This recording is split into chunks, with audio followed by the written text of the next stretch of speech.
সম্মানিত শিক্ষক, উপস্থিত ভাই বোনেরা, সম্মানিত নেতৃবৃন্দ, এই সমাবেশে আপনাদের অনেকের বক্তব্যে শিক্ষকদের চাকরি জাতীয়করণ প্রসঙ্গ এসেছে। কেউ কেউ মনে হয় আরো শিক্ষা প্রতিষ্ঠান এমপিওভুক্ত করার কথা বলেছেন। এছাড়াও আপনাদের এই সংগঠনের বাইরেও বেসরকারি শিক্ষকদের বিভিন্ন বেশ কিছু দাবি রয়েছে।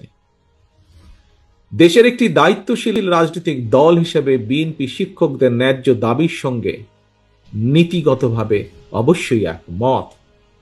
আপনাদের বক্তব্য থেকেই উঠে এসেছে। এখন পর্যন্ত যতটুকু হয়েছে শিক্ষকদের জন্য বিভিন্ন পর্যায়ে বিএনপি যতবার রাষ্ট্র পরিচালনার দায়িত্বে ছিল, অধিকাংশ সময় অধিকাংশ দাবিগুলো সে সময় পূরণ হয়েছে। কাজেই আপনাদের এগুলো সম্পর্কে আমরা ওয়াকিফাল।